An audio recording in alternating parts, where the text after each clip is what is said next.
Good morning students, my self Sumit Singla. आज हमने एक टॉपिक डिस्कस कर रहे हैं फाइनेंशियल अकाउंटिंग का, डेप्रीशिएशन। नेक्स्ट वीडियो में भी हम और लास्ट वीडियो में भी हम अपना फिक्स इंस्टॉलमेंट मेथड डिस्कस कर चुके हैं बेटा।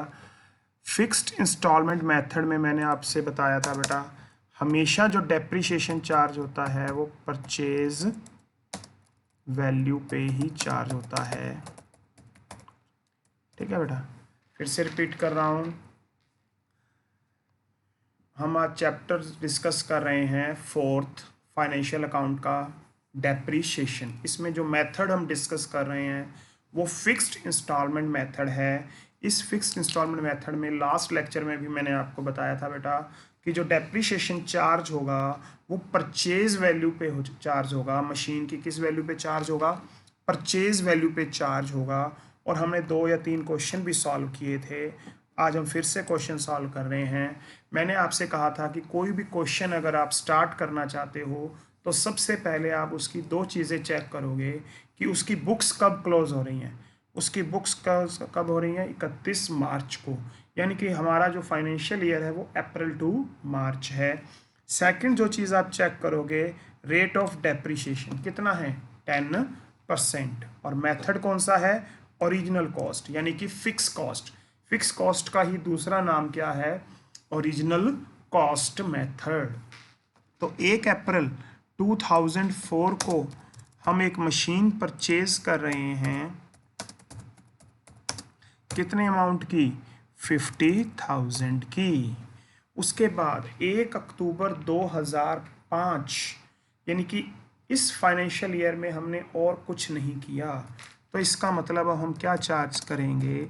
डेप्रीशिएशन चार्ज करेंगे बाय शन। हमारे पास कितनी मशीन है? अभी सिर्फ एक ही मशीन है, और मशीन की परचेज वैल्यू पे डेप्रीशिएशन क्या होगा? चार्ज होगा। तो 10% के हिसाब से कितना चार्ज हो जाएगा बेटा? 5,000। अब हम इसकी क्या निकालेंगे? बैलेंस निकालें बाय बैलेंस। कितना आएगा इस मशीन का? एक ही मशीन है तो इसका बैलेंस आ जाएगा 5,000। अब 1 अप्रैल 2005, अब हम क्या बनाएंगे? बैलेंस ओपनिंग कैरी फॉरवर्ड करेंगे टू कितना? 45,000। यहाँ पे 5 नहीं आएगा, यहाँ पे कितना आएगा? 45,000 बैलेंस क्या करेंगे हम? ट्रांसफ़र करेंगे। ये वाला जो बैलेंस है वो मैंने यहाँ पे क्या कर दिया? ट्रांसफ़र कर दिया। अब हम आगे पढ़ते हैं, क्या कहना चाहता है इस क्वेश्चन में वो। 1 अक्टूबर 2005 को हमने एक और मशीन परचेज करी जो कि 10,000 की थी। उसके बाद 1 जुलाई 2006 को मैंने एक और मशीन क्या की? परचेज की। तो इस पर ये तो हमने उससे अगले फाइनेंशियल ईयर में परचेज की है। तो यहाँ पर मैं क्या करूँगा? 1 अक्टूबर 2005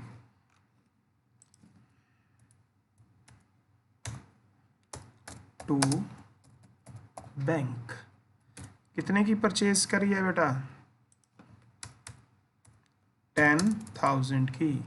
इस साल और कुछ नहीं हुआ तो 31 मार्च 2006 बाय डेप्रीसिएशन। फर्स्ट मशीन कितना लगेगा? फिक्स मेथड है। फिक्स मेथड है तो परचेज वैल्यू पे लगेगा। तो फर्स्ट मशीन की जो परचेज वैल्यू है 50,000 है, तो कितना चार्ज करेंगे? 5,000। सेकंड मशीन जो मेरे पास आ रही है बेटा, उसकी परचेज वैल्यू कितनी है? 10,000 है, बट उसके ऊपर डेप्रीशिएशन हम चार्ज करेंगे 500। क्यों? क्योंकि ये मशीन जो है हमारी 6 मंथ यूज़ हो रही है। तो ऐसे कैलकुलेट होगा,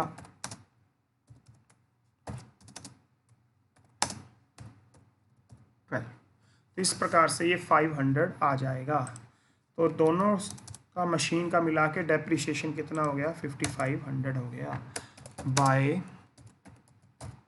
बैलेंस। तो अब मुझे दोनों मशीन का अलग अलग बैलेंस निकालना पड़ेगा।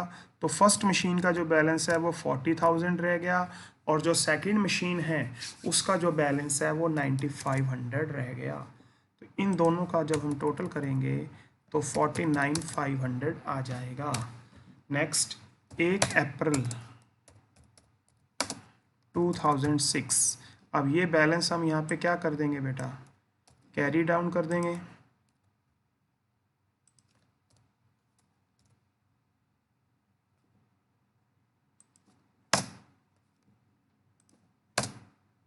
ठीक है, बाय की जगह वर्ड क्या यूज़ करेंगे हम, टू यूज़ करेंगे। ठीक है बेटा, चलो अब वो क्या कह रहा है, इस साल 1 जुलाई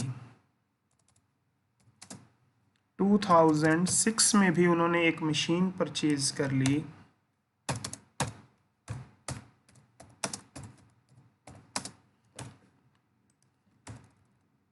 6,400 की।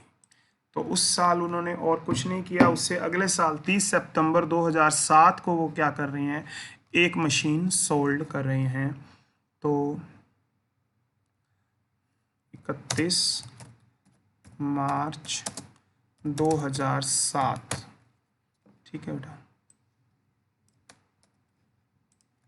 Bye depreciation. अब सेकंड मशीन का डेप्रिसिएशन 1000 लगेगा, क्योंकि ये मशीन भी पूरा साल में यूज़ हो रही है, और हमेशा डेप्रिसिएशन किस पे लगता है, परचेज वैल्यू पे लगता है। किस मेथड में लगता है बेटा, फिक्स मेथड में लगता है। बट यहाँ पे जो थर्ड मशीन है उसका जो डेप्रिसिएशन यहाँ पे चार्ज होगा वो 480 चार्ज होगा। कैसे चार्ज होगा वो मैं आपको समझाता हूँ। 6400 परचेज वैल्यू थी, 10% हमारी डेप्रिसिएशन की रेट थी, बट ये मशीन मैंने जुलाई में ख़रीदी थी, तो इस पे 9 मंथ का क्या चार्ज करेंगे हम, डेप्रिसिएशन चार्ज करेंगे। तो यहाँ पे मेरे पास जो टोटल आ जाएगा इन सब मशीनों का 6480 डेप्रिसिएशन आ जाएगा। इसके बाद हम क्या निकालेंगे, बाय बैलेंस।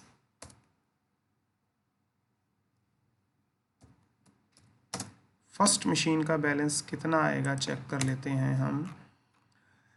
40,000 है, 5,000 और डेप्रिसिएशन लग चुका है तो 35,000। सेकेंड मशीन 9500 की थी, 1000 और लग चुका है 8500।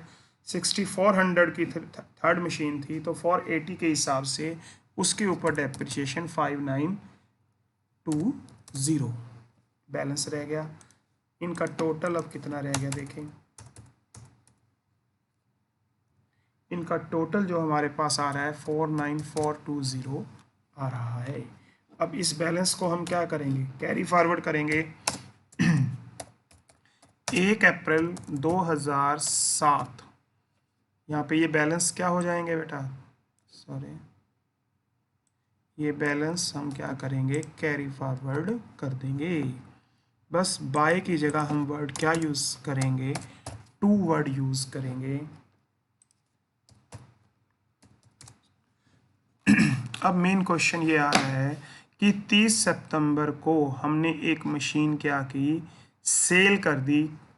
ठीक है जी, बट पूरी मशीन हमने सेल नहीं की। जिस मशीन की ओरिजिनल कॉस्ट 50,000 थी, जिस मशीन की ओरिजिनल कॉस्ट कितनी थी, 50,000 थी, उसमें से मैंने 8,000 वाली मशीन क्या कर दी, सेल कर दी।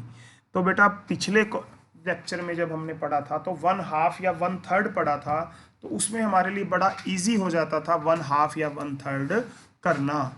बट अब वो क्या कह रहा है, उसने 1/2 या 1/3 नहीं बोला, उसने बोला कि जिस मशीन की ओरिजिनल कॉस्ट 50,000 थी, इस 50,000 में से एक मशीन 8,000 वाली मैंने क्या कर दी, सेल कर दी। तो ये कैसे दिखाएंगे, इसका वर्किंग नोट देखते हैं। पहले हम यहाँ पे एंट्री कर देते हैं, कब सेल कर रहे हैं हम, 30 सितंबर को। 30th September 2007 by bank. कितने में सेल कर रहे हैं बेटा? 6000 में। तो यहाँ पे हमने 6000 लिख दिया। बट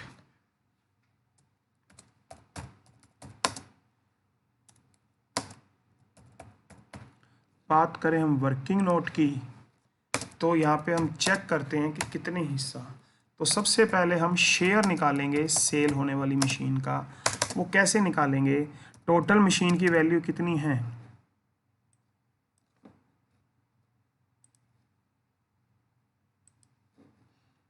50,000 है। टोटल मशीन की वैल्यू कितनी है?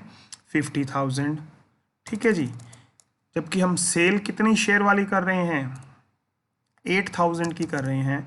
तो 8,000 डिवाइड 50,000, दोनों की ओरिजिनल कॉस्ट ले ली। इस मशीन की ओरिजिनल कॉस्ट कितनी है? 50,000 टोटल। इस 50,000 में से जिसकी ओरिजिनल कॉस्ट 8,000 थी वो हमने क्या कर दी? सेल कर दी।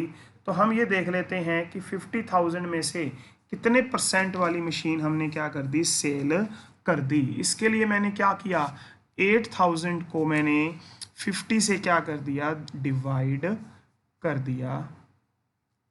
एंड तो 16% शेयर हमने क्या किया? उस मशीन का बेच दिया। कैसे निकालेंगे? सिंपल सा है बेटा, 8,000 डिवाइड बाय 50,000 इंटू 100।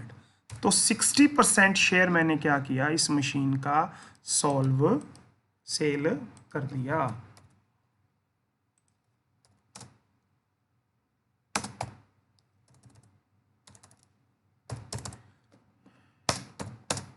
तो 16% शेयर, टोटल मशीन 100% है। 100% मशीन की वैल्यू कितनी है?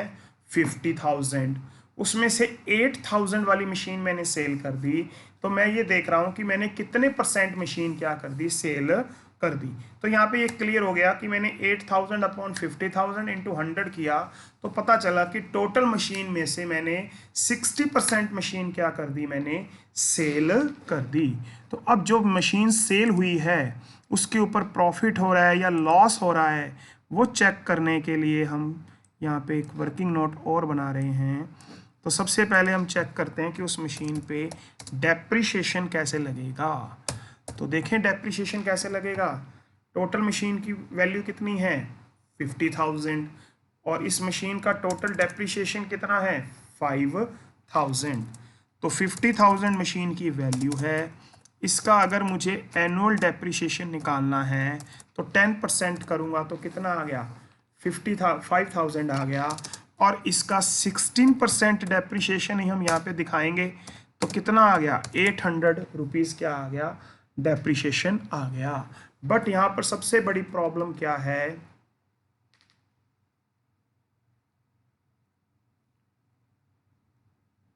कि इस मशीन को मैंने सिर्फ 6 मंथ के लिए यूज़ किया है। तो जो पोर्शन बिक रहा है उसको हम 6 मंथ का डेप्रिसिएशन निकालेंगे जो कि 400 आएगा।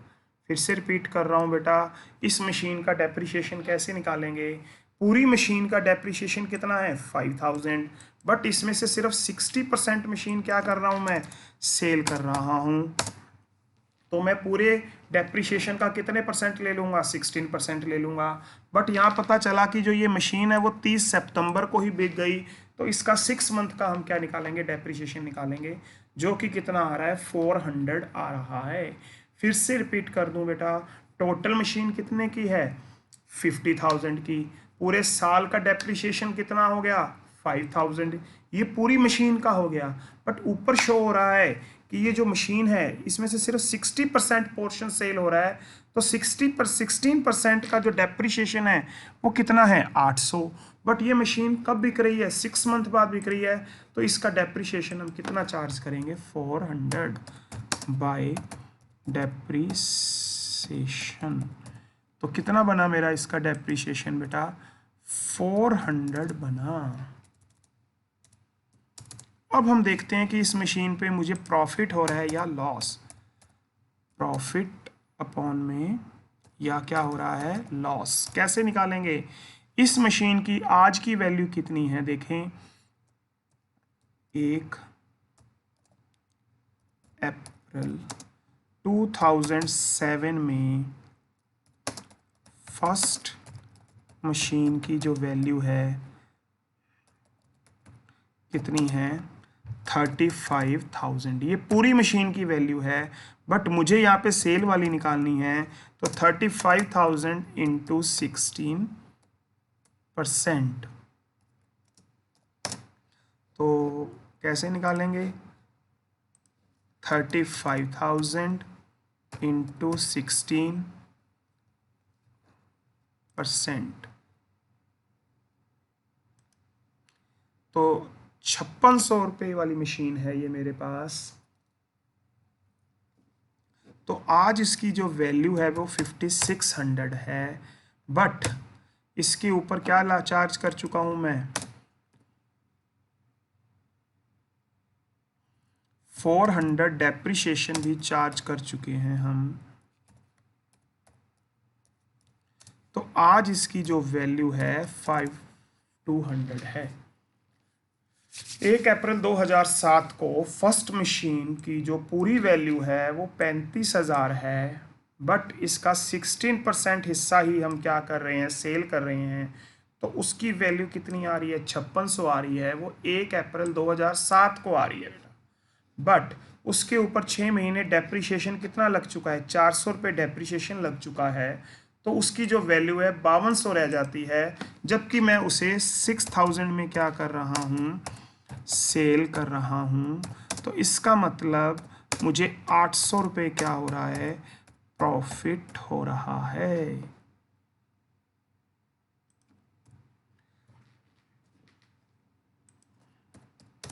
बावन सौ आई। 5200 वाली मशीन को मैं कितने में सेल कर रहा हूँ, 6000 में सेल कर रहा हूँ। तो इसका मतलब मुझे 800 रुपये इस मशीन पे क्या हो रहा है, प्रॉफिट हो रहा है।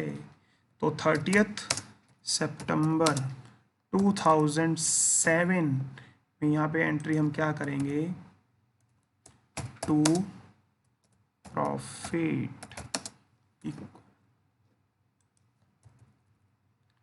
कितने का हो गया, 800 रुपये का मुझे यहाँ पे क्या हो गया, प्रॉफिट हो गया।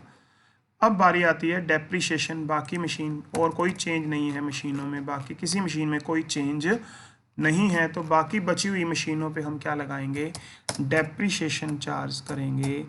कब करेंगे, 2008 में। क्या लिखेंगे, बाय डेप्रिसिएशन। तो फर्स्ट मशीन का डेप्रिसिएशन हम निकालते हैं। तो फर्स्ट मशीन कितने की थी, टोटल डेप्रिसिएशन कितना था 5000, बट इसमें से हम 5000 का 16% डेप्रिसिएशन क्या करेंगे, लेस कर देंगे, क्योंकि 16% शेयर क्या हो चुका है इस मशीन का, बिक चुका है। तो इसकी वैल्यू आज कितनी रह जाएगी, 4200। पूरी मशीन का डेप्रिसिएशन कितना है 5000, बट पूरी मशीन 5000 की है, बट इसमें से 16% मशीन क्या कर चुके हैं, हम सेल कर चुके हैं। तो 5000 का 60% इसमें से क्या कर देंगे, हम लेस कर देंगे। तो हमारा आंसर आ जाएगा 4200। सेकंड मशीन में कोई चेंज नहीं है, तो उसका 1000 आ जाएगा। थर्ड मशीन में भी कोई चेंज नहीं है, थर्ड मशीन की परचेज वैल्यू 6400 है, तो इसका डेप्रिसिएशन 640 आ जाएगा। अब नेक्स्ट हम क्या निकालेंगे, बाय बैलेंस। तो फर्स्ट मशीन का जो बैलेंस रहेगा, ध्यान से देखो, टोटल मशीन कितने की है 35,000 की, इसमें से 35,000 का 16% पहले तो क्या करेंगे, लेस करेंगे। फिर माइनस में 4200 हम क्या करेंगे, जो ऊपर डेप्रिसिएशन चार्ज किया है वो लेस करेंगे। टोटल मशीन की वैल्यू कितनी है 35,000, 16% हिस्सा सेल हो चुका है, तो वो हम लेस कर देंगे। बची हुई वैल्यू में से इसके ऊपर अब कितना डेप्रिसिएशन लग चुका है, 4200 डेप्रिसिएशन भी चार्ज हो चुका है। तो इस मशीन की जो वैल्यू रह जाएगी 25,200 रह जाएगी। फिर से रिपीट कर दूं, टोटल मशीन कितने की है 35,000 की, इसमें से 16% हिस्सा सेल हो चुका है तो वो लेस कर दिया। बचे हुए हिस्से में से 4200 रुपये क्या लेस करना पड़ेगा, मुझे डेप्रिसिएशन लेस करना पड़ेगा। तो इस मशीन की वैल्यू कितनी आ गई 25,200। सेकंड मशीन की वैल्यू 7500 हो जाएगी और नेक्स्ट मशीन की जो वैल्यू है 5280 हो जाएगी। तो यहाँ पे इन तीनों मशीनों का जो टोटल आ जाएगा वो 37980 आ जाएगा। मेरे ख्याल से ये क्वेश्चन आपको समझ आ गया होगा। ये क्वेश्चन बेटा बस इसीलिए टिपिकल था कि यहाँ पर हमें शेयर नहीं दिया हुआ था कि 1/4 है या 1/2 है। यहाँ पे उसमें से कुछ वैल्यू की मशीन हमने क्या कर दी, सेल कर दी। शुरू में आप दो मशीनें अलग अलग लेके क्वेश्चन सॉल्व नहीं कर सकते क्योंकि फ्यूचर के बारे में किसी को नहीं पता होता, क्योंकि ये तो हमें फ्यूचर में बताया जा रहा है कि इसमें से इतनी मशीन हमने आज सेल कर दी। तो शुरू में आपने 50,000 लेके ही सॉल्व करना है। शुरू में इस मशीन को दो हिस्सों में डिवाइड नहीं करना। ये क्वेश्चन समझ आ गया होगा। Thank you very much. अगर वीडियो पसंद आई है तो